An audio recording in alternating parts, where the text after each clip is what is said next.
I actually had some pretty big injuries when I was a kid. I slid into home plate. I think I was like 12 years old, and I broke my ankle. And then a couple months later, after the ankle heals, my knee starts to hurt, and I realized that at the time I broke my ankle, I also tore my medial meniscus. So I had to have knee surgery after that, and then ended up coming back too soon again, and then tearing the other medial meniscus in my next knee. I guess the one that wasn't destroyed to begin with. How old were you? I want to say I was 12, Holy cow. and then 14 with the second one. Wow. And I remember going to the doctors, and they had told me that sports after high school probably weren't a possibility. Mm. And I didn't really take that advice very well. So interesting that you, by the age of 14, had all of those injuries. I don't know if I And ever told you about that. no, I don't think so. Here's the part that blows my mind. The research now shows that what Meredith went through is exactly the kind of risk that comes from early sports specialization, when kids train the same muscle groups in the same motions year round. John Hopkins, the AAP, American Association for Pediatrics, and the National Trainers Association all say the same thing. Kids who specialize early are at a much higher risk for overuse injuries, burnout, and dropping out entirely. Yeah, and what pops up for me too is as you're saying this is I'm getting flashbacks as well of coaches telling me to, oh, it's fine. Like my knee does that too. Just keep going. Just keep going. And I have a lot of resentment towards that. I also see that a lot in my work currently with high school athletes. What stands out is how often she was celebrated for pushing through pain. Not because anyone meant harm, but because that's still the culture. Toughness over signals, performance over protection. And yet, the research is so clear. Kids who specialize too early or train year round are at higher risk for overuse injuries, burnout, and disconnecting from the sport they love. When adults brush off a child's pain, that child learns to brush it off too and to not trust themselves. Meredith's story is a reminder that pain, physical or emotional, is information. It's not weakness. It's a signal. And she said something that stayed with me long after we stopped recording. I'm Dr. Jess Hayden, and you're listening to Simply Heard, The Space Between, a podcast about the stories under the performance, the feelings that shape us, and the moments where we finally feel heard. It's the space between who we've been and who we're becoming. And today, we're stepping back into that space with Meredith Grimes, licensed clinical mental health counselor and former Division II softball player. In our last episode, part 1, we talked about awareness, opposite action, thinking errors, and how validation helps athletes regulate big emotions. If you missed it, I encourage you to go back and listen. The skills we talk about aren't just for athletes, coaches, and parents. They apply to everyone. So give a listen, if you haven't already. Now, as Meredith would say, back to the pod. And I don't like that we are teaching kids to push past these physical injuries and ignore the inner emotions that we are feeling, whether that is mental, emotional, or physical. When Meredith said that we're teaching kids to ignore both physical and emotional pain, it opened the door to something bigger. Because once a child stops listening to their body, they often stop listening to themselves. And that's where identity gets tangled up in sport. Remember this from the last episode? I think I learned from a young age too that if I played well, then people liked me. And I got lots and lots of positive attention, which then kind of translated into me kind of seeing my worth as my productivity. When your worth is measured in innings pitched, points scored, or how tough you can be, it becomes harder to separate who you are from what you produce. And for so many young athletes, especially the ones who are really good, the pressure doesn't just come from within, it comes from parents, coaches, teammates, the stands, sometimes the whole town. When I asked Meredith what young athletes struggle with the most, her answer was surprising yet not. Honestly, like dealing with their parents Ooh. and a fear of failure. Did you catch that? She said it pretty quietly. She said, dealing with their parents. That's why I think it's really important to constantly be checking in with our high achieving young athletes and making sure that this is what that they want to do, making sure that they still love the sport, love the game, and are getting something out of it and are happy playing the sport in the game, whatever it might be. I think that's important. I think we often overlook that, and I think it's easy for parents and supporters and teammates and coaches to get caught up in the success of it. Yeah. But I think we really have to like pay attention of when that pressure becomes too much Mm-hmm. and what that looks like. And what does that look like? Um, I think like being aware of your kid, like making sure that their goals are not your goals. Mm. Exactly. Because when a parent's goals start becoming the motivation, kids stop listening to their own signals and start performing for someone else's approval. And that's where things can slide into pushing their bodies in ways they're just not built for yet. Oh, I know like boys shouldn't be throwing movement pitches until they hit puberty, Okay. and being aware of if they are trying to throw a curveball before they have chest on their hair hair on their chest, then we should be aware of that and kind of check in with them and what their intent is, what's driving that extra push. That was too funny to cut. When a child's identity becomes wrapped around performance, any dip feels like a crisis. Puberty hits, competition increases, they get benched, they move up to college or get injured, and suddenly it feels like failure because they're thinking, I don't know who I am anymore. What's my worth or value? Do I even belong here? And this is the moment where so many athletes start to unravel, not because they've done anything wrong, but because they never learned who they were outside of being good. Okay, parents, coaches, teachers, therapists, counselors, this is for you. This is why praising the process matters so much. The effort, the practice, the persistence, and letting kids know they're loved and valued for who they are, not how they perform. When a child grows up hearing, I'm proud of how you show up, instead of only, I'm proud you won, they build the kind of internal foundation that can hold them when things get hard. Because eventually, there will be a moment when the game changes, an injury that takes them out, a plateau they didn't expect, or leveling up to collegiate play where suddenly everyone is just as talented, just as driven, and just as good. And if a young athlete's sense of worth was tied to being the best for always performing, those moments can feel like an emotional earthquake. And here's where Meredith and I talk about that. What happens for athletes when their body breaks down or the level of competition jumps and they're forced to confront a version of themselves they've never had to meet before? I was so lucky to not have to live that. Mm-hmm. I think every athlete's fear is like a torn ACL Yeah. or a torn Achilles. Yep. And I know those are so devastating, season ending, half the time career ending.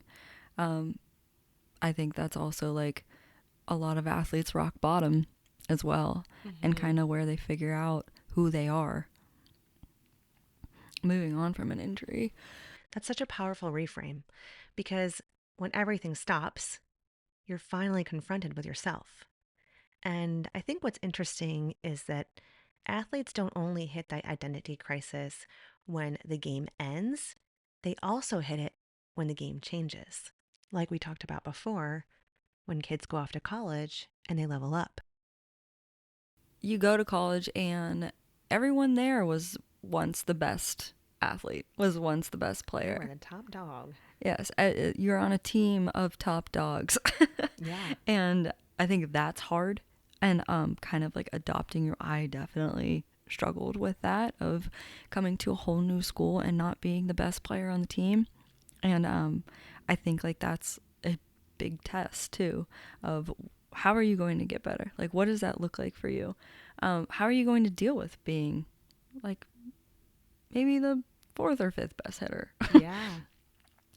Is it tolerable? Mm-hmm. And I think that also makes you question like your values as well. I know I keep mentioning values a couple times of what kind of teammate are you? Mm-hmm. And we talk about like emotion as well. I think a lot of emotion can come up during this time too. Mm-hmm. And some envy, some jealousy, and where Mm-hmm. that goes as a teammate.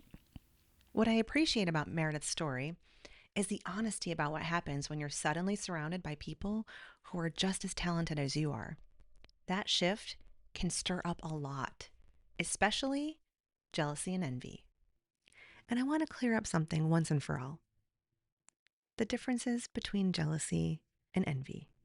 Jealousy is the fear of losing someone or something to someone else. In sports, this would look like fear of losing my position to someone else, fear of losing my status. There's usually more than one person involved. Envy is the desire to have what someone else has. Oh my gosh, you're starting. I'm so envious. I want that. Jealousy. I'm feeling really jealous and worried that coach might demote me to second string and start Meredith instead. So, jealousy is about protecting what you fear losing, and envy is about resenting what someone else has. And as with all emotions, we can use them as information to help drive us forward to achieve our goals. However, they can have a negative effect on us if we let them run the show.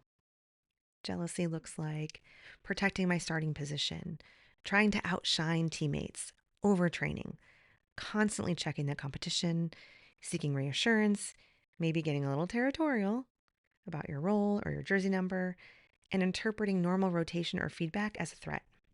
It can also look like Not cheer for them not when they're cheer up to for them, bat or talk smack, talk smack about them behind their backs.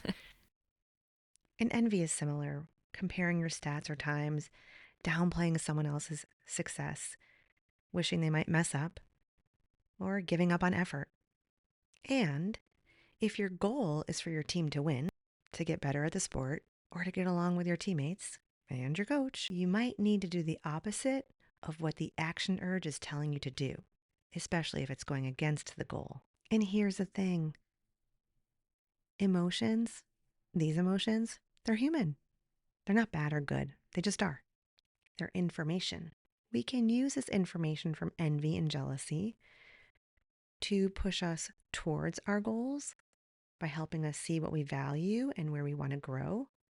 Or we can allow them to pull us away from our goals if we let them run the show through pettiness, comparison, or shutting down. It's like a fork in the road moment. Do I let envy inspire me, or do I let it turn me bitter? Do I use this jealousy to understand what I'm afraid of losing, or do I sabotage myself because someone else is shining? This is the part I don't think we talk about enough: the emotional labor of being a teammate, not the star.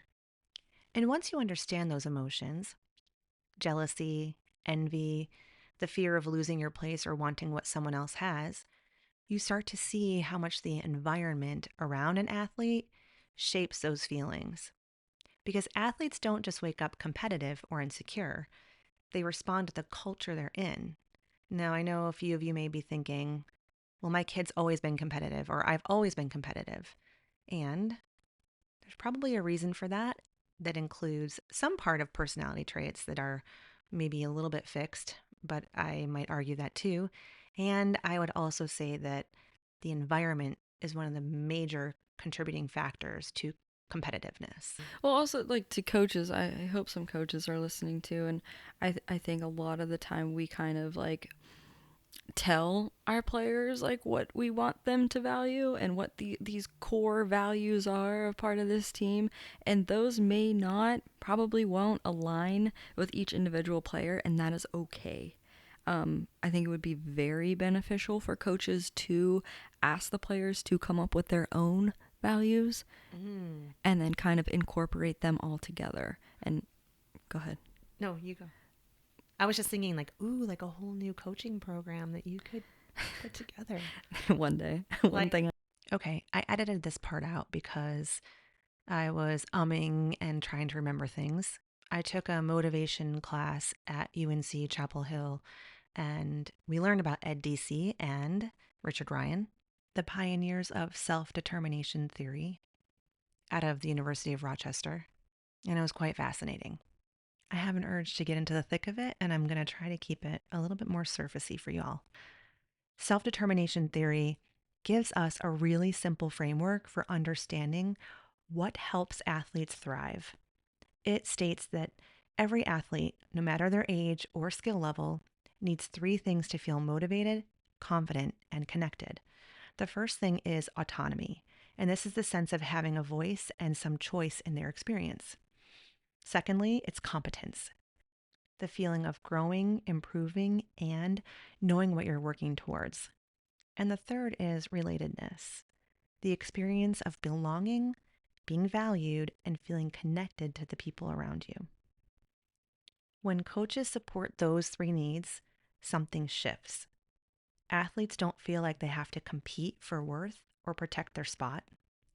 Jealousy softens, envy softens, and the team culture becomes one where people feel safe enough to be themselves. That's when motivation becomes internal, confidence becomes stable, and performance becomes sustainable. Self-determination theory isn't just a theory, it's a roadmap for creating teams where kids actually want to show up, contribute, and grow.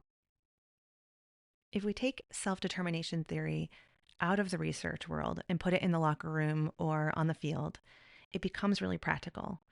Coaches can use self-determination theory by intentionally supporting those three needs: autonomy, competence, and relatedness in the way they talk, teach, and lead.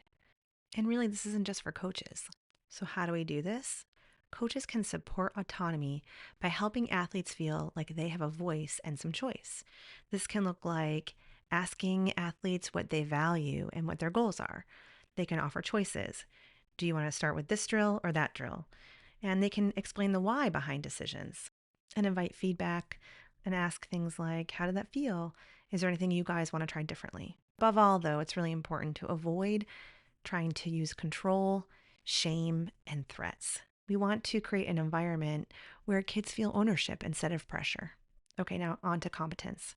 Coaches can help athletes feel capable and help them see their progress by doing these things: giving specific and constructive feedback. Like, you had really nice follow through on that swing. Try to choke up a little bit on the bat next time. That's also highlighting small improvements, not just big outcomes. Setting clear expectations. Matching drills to the skill level so that athletes are challenged but not overwhelmed. And adding a little growth mindset in here, normalizing mistakes as part of growth. Because athletes who feel competent will compare less and they'll be more focused and attentive.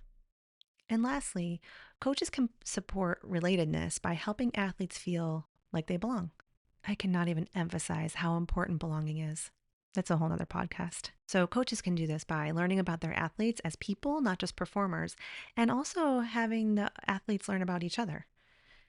They can create team rituals, check-ins, partner work, gratitude moments, acknowledge effort and character, not just stats, and ask values-based questions. What kind of teammate do you want to be? How do you want people to feel when they play with you? And coaches can model respect, compassion, and inclusion. And when relatedness is strong, jealousy and envy dissolve, creating a much more supportive culture. Right, right. Oh, that would be so awesome. You didn't have that? No, I didn't. Wow. No, I had a very hard college experience, which we can talk about on a different, Yes, a different pod.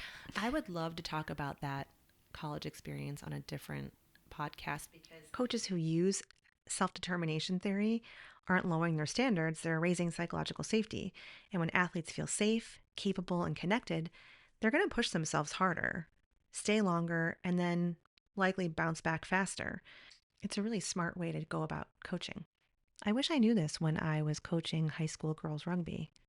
I have a belief that we did this without knowing we did it, and I also know that we can always do better. All right, Fairport High School Rugby Club, now's your chance. Drop a comment. Let us know. How'd we do? See what I did there? I asked for feedback. Even though I'm not still coaching, something that self-determination theory highlights is the importance of intrinsic motivation. That is, doing things for the sake of the enjoyment of it, for the satisfaction or the feeling of pride or some kind of internal value. Intrinsic motivation has more staying power. It's very helpful for long-term goals and keeping us engaged in activities for the long haul. And then there's extrinsic motivation, and that's doing something for some kind of external reward, like for the cheers or for the likes or for money or a prize. And we can use external motivation in order to develop internal motivation, but that's a whole nother podcast. The long of the short is this. We can use external reward systems like points and stars in order to build competence. And then once the competence is built, then the enjoyment happens, then the satisfaction occurs. However, if we're relying solely on external reward systems like likes, cheers, claps, compliments, that's when we see things shifting from being internal and genuine to something more external. And that's usually where burnout begins. Not dramatically, just really quietly. And the sport stops being about enjoyment and starts being about expectation, approval, or performance. When I was doing bodybuilding, I like had to stop because I was so burnt out. And I was going to grad school and I couldn't think. And I remember going to the gym and just like, as soon as I stopped bodybuilding, it was like the weight, quite literally, was like lifted off my shoulders. And I would go to the gym and I just would look around and was like, what? Like, I don't like being here anymore. Right, right. And I don't think I ever want to do that again because it got so caught up in the likes, like, you know, posting pictures of my my transformation and posting pictures of my wins, and then like people liking me quite literally for my body. Right. I think a lot of college athletes get caught up in that too, of like the status of being a collegiate athlete and all the gear and all of the photo shoots and all of the places you get to go and the travel that you get to do. And oh yeah, and it's easy to keep going for something other than yourself and other than the true joy that you once got for it when you were a kid or once had when you were a kid. Yeah. Yeah. So I think knowing where you are with it, like staying true to to how you feel about the game. If it's too much, like being able to say it's too much, being able to say when you need a break. Yeah. And here's where we'll shift a little bit. What's interesting about burnout is that it doesn't just apply to athletes. And often these habits of overperforming, pushing through, needing external validation, they often show up in the workplace. And I want to revisit imposter syndrome because when you've spent years proving yourself, it's easy to feel like you have to keep doing that in your career. Like you can't slow down, or you can't ask questions, or you can't show uncertainty. Bosses, this is where self-determination theory is also very helpful. So now we're going to shift into how burnout or how high achievers become self-doubters in the workplace and why so many high achievers feel like they're faking it even when they're not. Imposter syndrome is also a thinking mistake. If you haven't listened to part 1, go back and listen. We'll talk about thinking mistakes there. I was asked to give a presentation on dialectical behavior therapy for children to the North Carolina Psychological Association. Oh, wow. For an hour, just an hour, like lunch and learn. Yeah. And all I could think of the whole time when I was doing this, I was so anxious, like so super sweaty, and was all of these people already know what I'm talking about, and they're going to point out all the things that I did wrong. Like, they're going to ask me questions I'm not going to be able to answer, and then they're going to find out. I don't know. But, like, I know. I think that's also, like, a huge strength to, like, admit when you don't know something. Yes. Yes. You know what? Absolutely is. Here's my little, I'm going to stand up on my soapbox again. You know, if you go to a job interview and they ask you something like, why do you want to work here? Here's the great answer. I know I have a lot to learn and I don't know everything. And I can see that this would be a place where I can really grow my knowledge, my skill, my confidence, because I really want to learn more from people around me. Right? Like, isn't that fire? Honestly, too, like, I think when your colleagues, like, hear you say something like that, they're like, okay, come in. And then they welcome you with open arms. Like, let me teach you everything I know. Please do. I think that's what happened. I think that was my experience, to be honest. And lucky us, right? We worked in therapy offices where people are more empathic and, I think, for the most part, understanding. And I can understand if maybe you're in the medical world, or you're an architect or an engineer, or maybe in sales, how that kind of environment might not be as safe to show your vulnerabilities. And if you go, I want to learn from you, I want to be like you, right? They might go, might not land, but also it might, you know, the story you're telling yourself in that moment could be like, if I show my vulnerabilities, then people won't trust me. They'll think I'm stupid. They won't want to work with me. They'll think I'm incompetent. The list goes on. And it could actually go the opposite direction. The person could say, oh, hey, this person really wants to learn from me, or this person looks up to me, or I need this person to be able to do things the way that the company does them so that we can do it more efficiently. Exactly. Talk about, like, performance-based too, like performance anxiety. I know we're spending a lot of time talking about, like, sports, and also, like, shining light on, like, life after sports too, of life within your career, or even, like, for younger people too. I want this to also help the musicians out there, or I don't know what other performance-based activity, the singers, or the arts-based. Writers. It could be anything. It can be really anything, right? Like speakers, mathematicians, whatever, statisticians, any of those things. We could sit here and talk forever. We already know that. And I think we have to wrap it up. So what is something that, you know, this whole podcast is about being real in the space between. And I so appreciate you sharing some of your more vulnerable moments in life. And of course.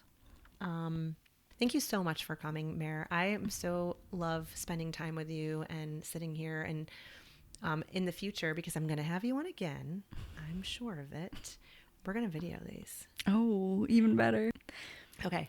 Thank you so much. Thank you. Thank you for having me on. I'm so glad you get to do this now. Yeah, I'm so excited. Bye. This is going to take you hours to edit. And it did. It took hours to edit. In all transparency, Meredith was my first interviewee, and I learned a lot. There's more structure to the next episodes, and I'm so excited for you all to hear what's in store. You'll hear about sex-positive parenting, neurospiciness, and the weight of internalized weight bias. We'll also be sharing stories of self-reclamation and somatic experiencing and healing your nervous system. Subscribe and comment. Let me know more of what you want to hear about. If you'd like to work with Meredith, or maybe you think your child would benefit from working with her, you can find her at 3C Family Services in Morrisville, North Carolina. And if you live in North Carolina, but nowhere near Morrisville, don't worry, Meredith does telehealth too. And you can find me, Dr. Jess Hayden, at Simply Centered Psychological Services in Raleigh, North Carolina. And I have special licensure and can do telehealth in 40 states. Check out my website for more information. I'll drop all the links in the description. Simply Heard, the space between, is meant for educational purposes only, and it's not a replacement for therapy. If you find yourself struggling or need immediate help, dial 988 for the Suicide and Crisis Hotline. Thanks for listening. Until next week, take care.